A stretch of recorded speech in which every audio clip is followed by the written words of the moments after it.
Chasse a fait des propositions beaucoup plus socialistes que beaucoup de partis socialistes de la gauche israélienne. Hein. Et donc, oui, le bibisme va revenir avec toute sa force, étant entendu que ce bibisme a exercé en Israël pendant 15 ans, c'est un mélange de libéralisme et de pragmatisme. Et aujourd'hui, on a besoin de ça. Hein. On a besoin de ce pragmatisme de Netanyahou. Nous avons le plaisir d'être en ligne avec Jacques Bendelacq. Jacques, bonjour, Boker Tov.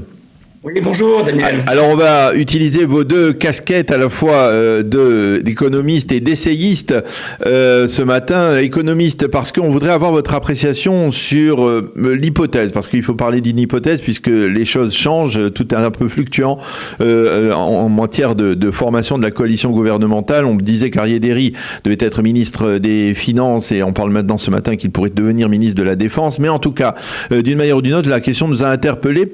Comment pourrait-il se faire que Aryeh Deri et Binyamin Netanyahou siègent ensemble dans un même gouvernement, alors que l'un, Aryeh Deri, a une politique, on va dire, politique socio-économique très gauchisante, on va dire, très socialiste, et Aryeh Deri et Binyamin Netanyahou est connu pour sa politique ultra-libérale et capitaliste outrancier, on va dire.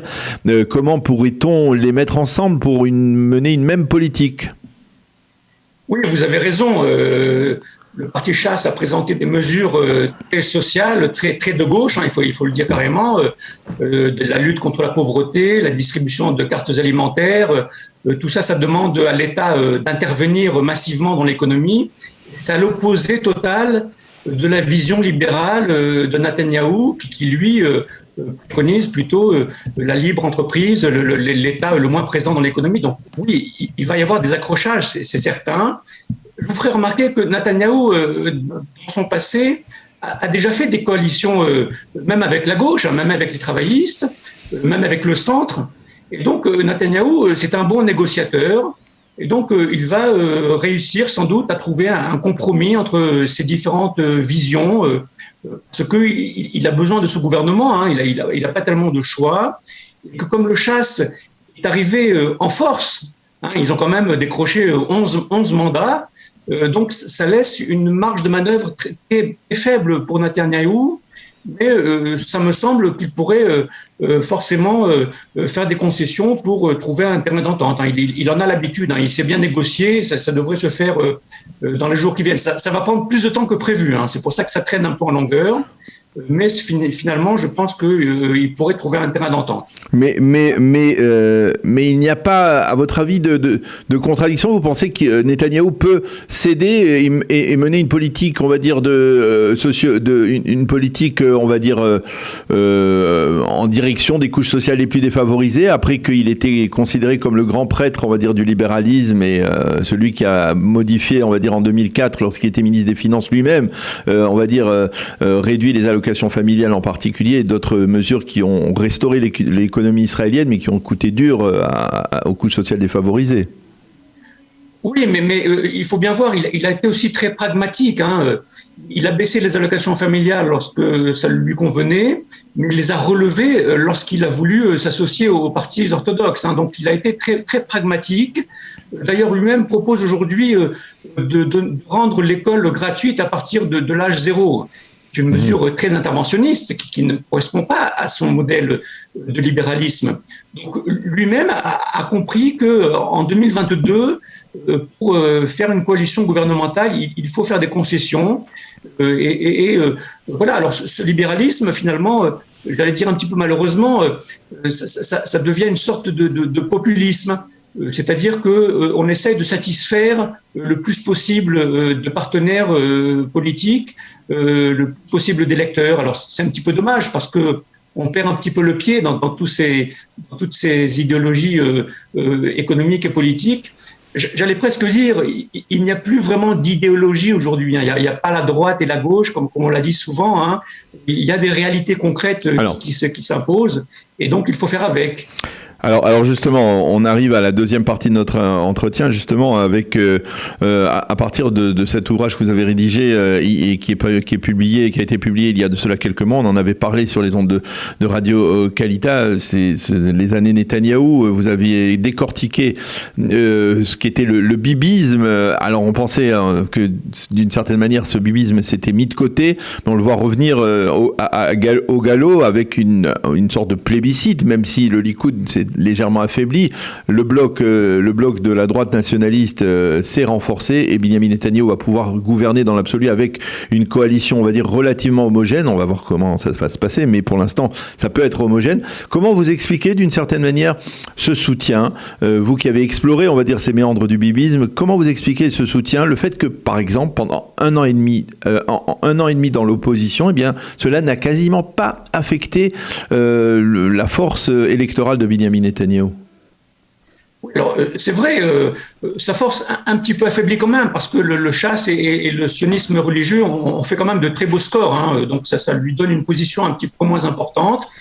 Mais c'est vrai que la gauche, l'opposition, n'a pas fait de propositions suffisamment concrètes pour convaincre les lecteurs, hein. On l'a dit, le Chasse a fait des propositions beaucoup plus socialistes que beaucoup de partis socialistes de la gauche israélienne, hein. Et donc oui, le bibisme va revenir avec toute sa force, étant entendu que ce bibisme a exercé en Israël pendant 15 ans, c'est un mélange de libéralisme et de pragmatisme. Et aujourd'hui, on a besoin de ça, hein. On a besoin de ce pragmatisme de Netanyahou pour arriver à réunir les différentes forces de cette coalition, hein. Donc je crois que le bibisme aujourd'hui a beaucoup à faire et malheureusement, j'allais dire, ça va permettre de prendre des mesures qui ne sont pas toujours très favorables, hein. L'économie qui vont coûter très cher, hein. La coalition de Netanyahou va être très coûteuse, parce que les différentes mesures envisagées vont demander de l'argent, mais c'est la seule solution à Netanyahou aujourd'hui pour diriger un gouvernement, vu que au centre et à gauche, hein, Gantz et Lapid ont déjà dit qu'ils ne participeraient pas avec lui à une coalition. Alors justement, dans cette hypothèse, effectivement, où Binyamin Netanyahou et le Likoud sont le parti le plus à gauche de cette future coalition gouvernementale, est-ce que finalement, d'abord, comment vous pensez que Binyamin Netanyahou va réagir dans la formation de ce gouvernement? Est-ce que vous ne pensez pas que finalement, c'est lui qui a toutes les cartes en main et pourquoi finalement, courbe-t-il l'échine face à Bezalel Smotrich? Il a les moyens même d'imposer la distribution des portefeuilles, de calmer même les mécontentements au sein du Likoud. Et ça, c'est la première question. Et deuxièmement, est-ce que vous pensez que le Binyamin Netanyahou, le nouveau Premier ministre, le nouveau ancien Premier ministre, sera une version différente de ce que l'on a vu jusqu'à présent? Un homme, on va dire, plus apaisé, ou alors au contraire, un homme qui va aller, on va dire, détruire les instances de la justice israélienne, comme certains le proposent, qui va ruer dans les brancards?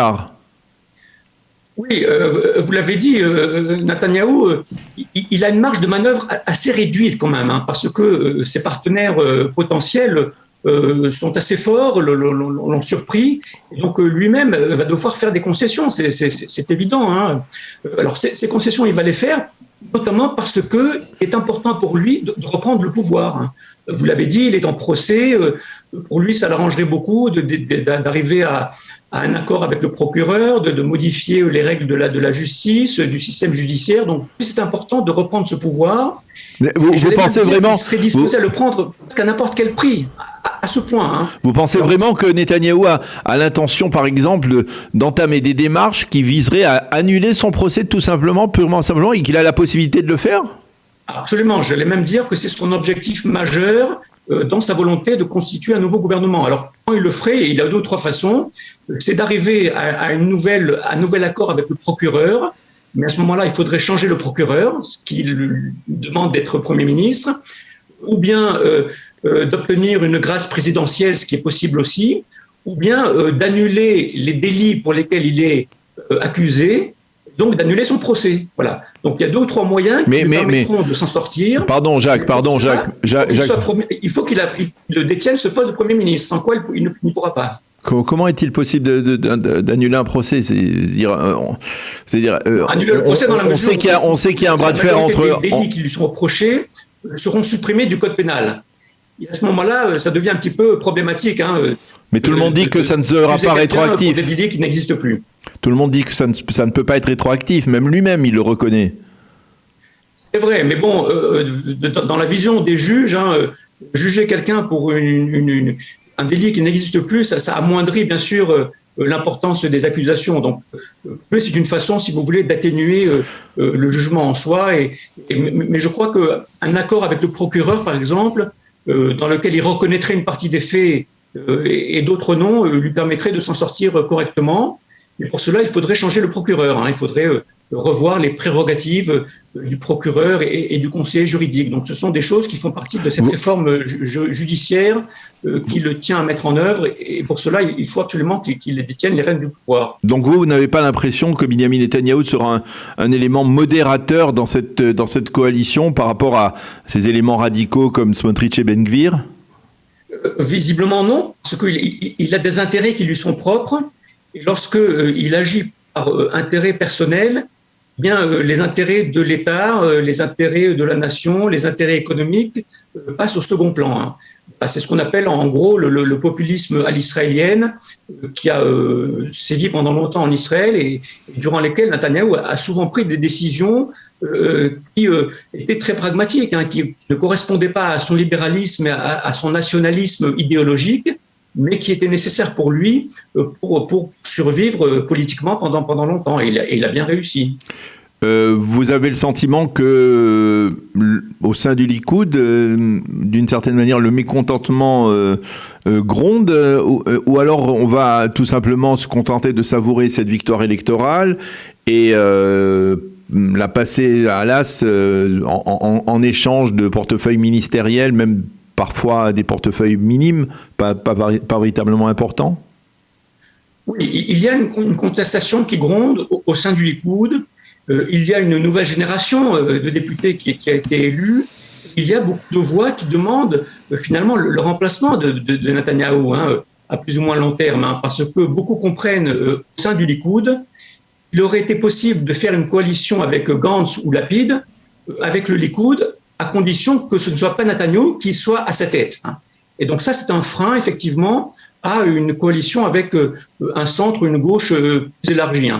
C'est ce qui a permis d'ailleurs à Netanyahou de décider que le gouvernement serait constitué d'un ministre pour 2 députés. C'est-à-dire que 64 députés, ça donne 32 ministres. C'est un gros gouvernement, mais ça va lui permettre de satisfaire beaucoup de monde qui ne sont pas très, très contents de sa présence encore au Likoud, et ça va calmer un petit peu les esprits. Donc on aura un gros gouvernement dont l'objectif sera justement de satisfaire le plus de députés possible, de faire entrer à la Knesset d'autres députés par la voie de ce qu'on appelle ici la loi norvégienne, qui permet à un ministre de quitter la Knesset. Et donc oui, Netanyahou est bien conscient de son affaiblissement au sein du Likoud. Il va tout faire pour satisfaire le plus de députés du Likoud possible. Eh bien, Jacques Bendelack, merci beaucoup d'avoir accepté de commenter avec nous donc ces derniers développements autour de la formation, des tentatives de formation de la coalition gouvernementale sur le plan économique et sur le plan politique. Merci d'avoir été avec nous ce matin. Bonne journée, à bientôt. Merci Daniel, au revoir.